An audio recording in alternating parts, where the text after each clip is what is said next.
and greatly accelerate the pace of constructive change by helping people balance and calibrate what assumptions they can make. Maybe they can keep some of their working assumptions. Maybe they need to scrap them and learn some new ones and get comfortable with them. But I've learned the hard way that people can't work if they don't have assumptions that they can make. If they don't have some sort of confidence that, yes, this is how the world is. And so by trying to change the world, many times people just peel away the assumptions, but they aren't really able to provide something that people can recognize and immediately grab onto and say, okay, yes, I can live like this. I can work with this. I recognize this. So if we can do that, if we can give people something that they recognize, but that works so much better for them and for everyone else, then we'll be able to actually move forward. We'll have much less resistance because people won't just see things being disintegrated. They'll see them being replaced and overhauled. The Buckminster Fuller thing, to destroy a system, you have to replace it with a better one that makes the old one obsolete. So I do see that happening. It's just, we can probably help speed it along. So that's my issues that I'm working out this week. And I pass to Jamin. So I think that one thing that really resonated with me was you talking about the issue of like peeling back assumptions. And, you know, I think that that's a super important repertoire for us to have. And I think that, you know, like even thinking about philosophic doubt, we're taught that in grad school. You know, we say that it's a main attitude of science, yet so many of us aren't able to apply it to the things that we do, you know, like with our science. And we're seeing that with all of this, like not all ABA. And so that really resonated with me because I feel like I have a similar problem to you where I'm just constantly, you know, like peeling back my assumptions, and that has me stuck because, you know, if I'm not right, then I'm going to mess it up. And if I'm going to harm, you know, like if I mess it up, I might be harmful. And then, you know, like I kind of find myself in this, you know, like pattern of, you know, kind of sitting back and watching and trying to, you know, figure out when to take action, how to take action. And really it's all a pattern of avoidance and me, you know, like being scared to be wrong or like questioning, like, who am I to even think that I can influence this, or I'm the one that should be doing anything. I need to find somebody to follow, you know, like that's smarter than me and doing it better. So I can totally relate to that insecurity. And one thing that I've really been working on is trying to, you know, just trying some stuff and like being okay with the fact that I might like mess it up and I might need to shape what I'm doing and acknowledge that I did something wrong. And, you know, like as a perfectionist, that's a really uncomfortable place to be. So something I'm working on. I think something else that, Abby, when you were talking about the stagnation and getting stuck in the bubble, it really had me thinking about the emotional space that's needed to get outside of that. And if we're all operating in this flipped lid mode, you know, like that you're referring to, how much of a barrier, you know, even for like currently practicing behavior analysts that have caseloads that are way too big and are exhausted. And, you know, if you are at ABAI at the self-care, you know, like talks, there's like standing room only and people are piling at the door because, you know, so many people are experiencing, you know, just the effects of the current system that we're operating in that's very, you know, like capitalistic and money driven. And I think a lot about, you know, like I can work with youth in foster care all day and, you know, like feel really depleted by the end of that. And then I'm spending my evenings engaging with topics like ableism and racism, and, you know, and feeling really depleted, you know, and trying to find the balance between showing up and like allowing myself to unplug and self-indulge and feel good. And so I think that when I'm thinking about action, in the emotional space, you know, like that is needed, I think that an answer is for us to like support each other in that endeavor and to organize and to feel like, you know, like you're part of this bigger cause and latching on to those assumptions, Alex, that you were referring to. I think the other thing that stuck out to me was like the replacing of the system, which makes a lot of sense to me. You know, you can't just like dismantle something and not have something there.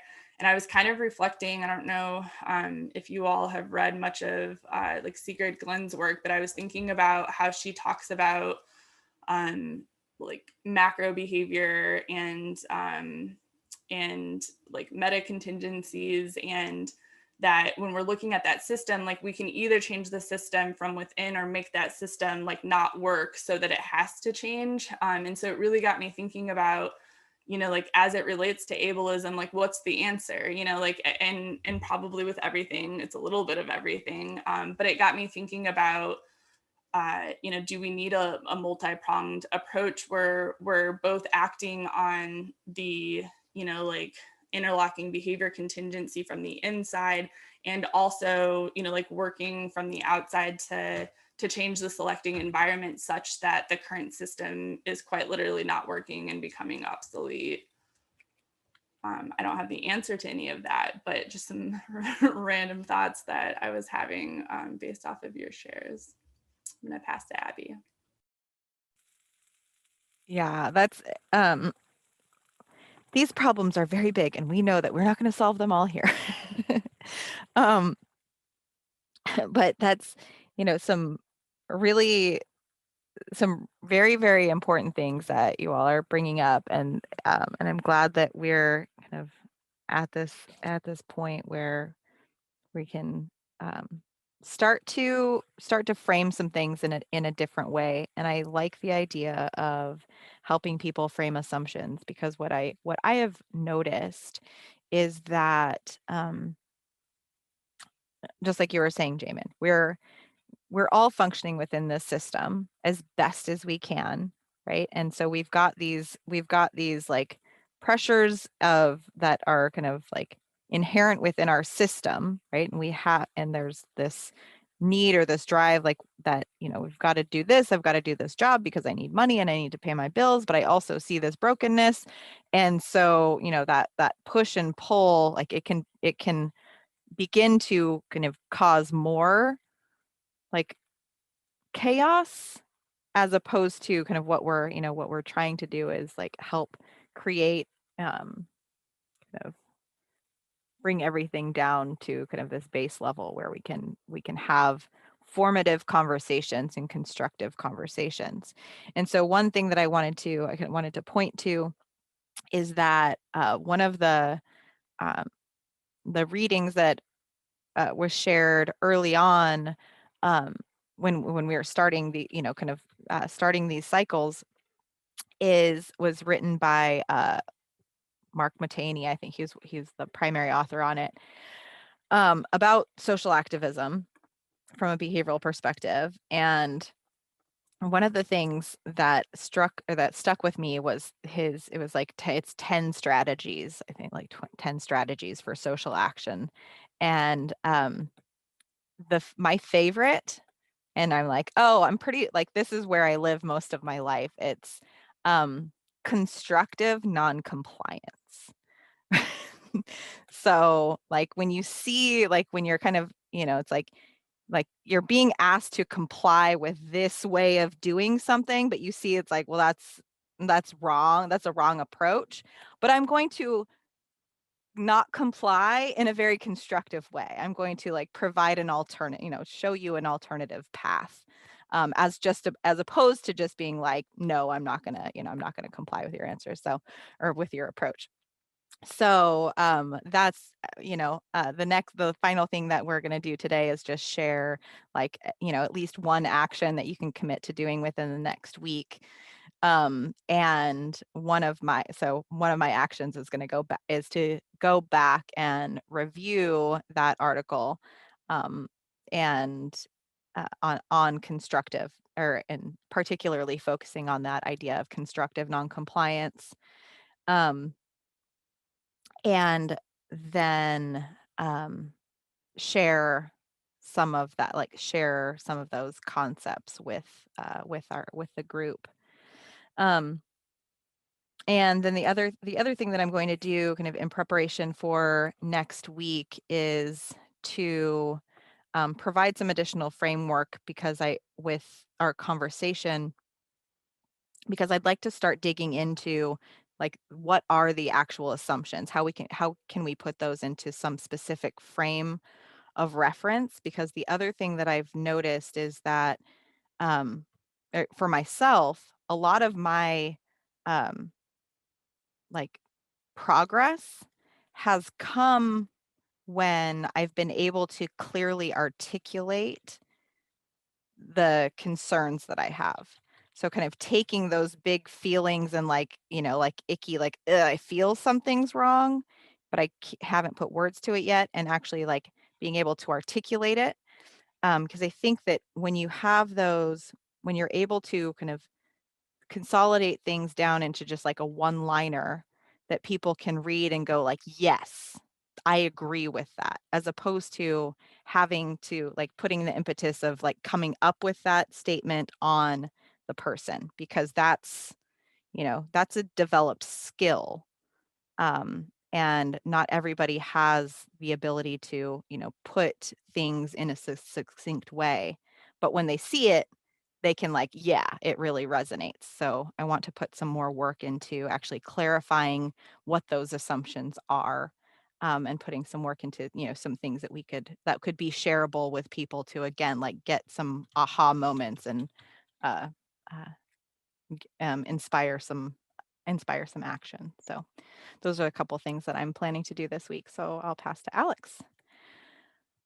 What will you do?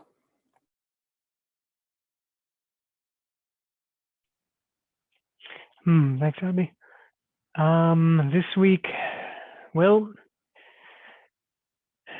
it's basically what I'll be doing, because I don't have nearly the amount of confidence that would be required to design an entire system like Jamin was describing. So I decided that I was going to empower people. I was just going to give them the tools they need to work together and enable all of us to coordinate and express what we need and what we can do for each other. So to that end, this weekend I'm planning on finishing an article about background mindset, one of the many tools in the toolbox that people can use to, well, in this case specifically, the article is about how to apply that to anti-racism, to use background mindset to calibrate how we let's see, recognizing and peeling back the assumptions that we make about people, but then replacing those assumptions with just cues and hints as to how people may feel and how best to show respect, put people at ease, how to recognize what people may need. And just as a starting point, and then from there, it becomes much easier to actually get to know people as people and get to know communities as communities. But just removing that barrier there, I think it'll help a lot of people, even though I can't actually tell them how to do it, that they're going to have to work that out themselves. But the people who already know will be able to teach other people once they have a word for it. And so there's that. And I'll see how far I can get with finishing my observation mindset article, because observation mindset is the one that peels back the assumptions that the other mindsets create. So, that's, I should do something other than writing articles, though. I should probably, well, the articles are kind of the basis for what I do, but I should see if anyone else in groups that I'm a part of would like to just have discussions, because it's a lot easier to get the information out there when I'm actually speaking with a person and talking about a specific situation and how they can apply concepts. So I'll reach out and see who's interested in doing that. That might actually be more efficient and more effective. And a pass to Jamin. So one of the things that I came up with that I wanted to do was to look at the ADR modules. I feel like a lot of the content I, like come across, but I haven't like gone through them in order at any point. So that's something that I would like to take on, is getting those started.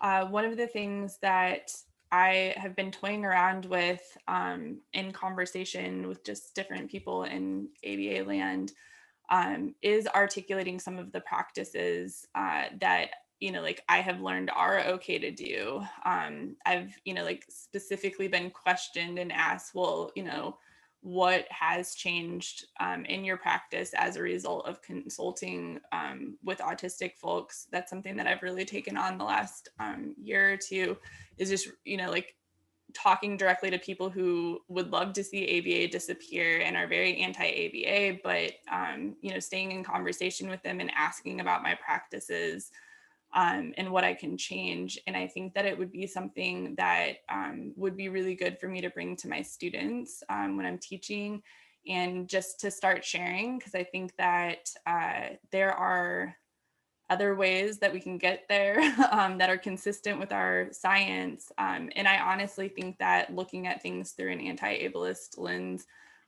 is a more sophisticated way for us to apply our science, instead of like, I want you to do this, so I shall arrange the environment to make you do that. So I want to start, I started a document a while ago, just kind of reflecting on things that I've changed in my practice. So I want to kind of articulate that a little bit more. Abby, I was wondering if you could share the Mattaini paper. I'm pretty sure I've heard him, I think he might have done his presidential address on that at some point, but when you said that, I was thinking I need to look at what constructive noncompliance would look like for me in the field. And then I also want to revisit some work I did with some colleagues. We were looking at the refugee problem from like Sigrid Glenn's analysis of macro behavior and meta contingencies, and Gold Diamond's nonlinear approach, and thinking about like RFTs. So I want to take some of the work that we did on that paper and look at it from an anti-ableism lens and see, because it was very much about, like how to approach things from a systems level. So I will pass back to Abby. Awesome, thank you. Yeah, I will, once I get out of the screen here, I'll go ahead and drop the link in there for that, where you can find that paper, because it's really, really good. And I think there's been, there's been so much that's been done, and what I see now with all, the people who are kind of coming to the forefront, that they're, we're starting to bring in these key areas of research that have happened kind of in their own separate silos, and again, like bringing it all together. So I'm excited to see how all this is coming together. So my invitations to you all, so we've got on the next page, we've got some opportunities for gifts of generative gratitude, and share our mission, share our work, and invite anybody from your crew. And then we have got a feedback form that I'll drop the link into. So here are kind of the start of the generative gratitude places where we can contribute. We'll be adding to this once we have had our podcast guests, so they'll also provide opportunities to contribute in their honor as well. But we've got the Autistic Self-Advocacy Network. Their motto is "Nothing about us without us," and the Autistic Women and Non-Binary Work Network. Their motto is "Neurodiversity is for everyone." And then so there's lots of really, like, those both organizations are a huge, like, enormous wealth of great information. And so I would encourage you to check them out if you have not already. And then I also wanted to put out there, so I've been working with indirectly with the group Youth Partnership Uganda. Their focus is on ending child marriage, and they've got a lot of empowerment work that they're doing in social programs. And the director of that program, Julian Combert, he has specifically asked for support and donations to support their social programs. So they've got they for their women who are part of their program, they have gotten funding to get sewing machines, and they're training women to kind of have their developing these skills and having their own business opportunities and things to help them kind of empower them to take ownership of their own lives. And so they've got this sewing and tailoring project, and then they've also got they're developing this, what they call their piggery project, where they're actually going to be individual homes and families will be able to raise their own livestock, their own pigs, that will be used for their own food sources, as well as a source of income for the women and families. So I thought those were some really good opportunities. If you want to share those organizations with your groups as well. And then I also wanted to open it up to if there's anything that is going on or that you all are aware of for opportunities to kind of generate, share some resources and share our gratitude, which we hope will generate some action. So I'll open that up if you all have anything you want to share before we close out.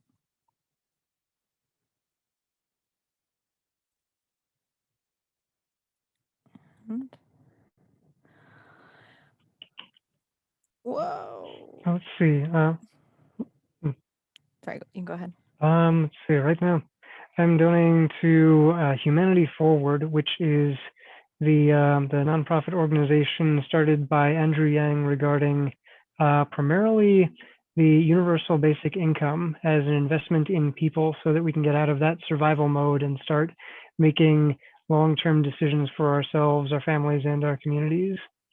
So I think that it's a very useful thing. Awesome. Thank you for that.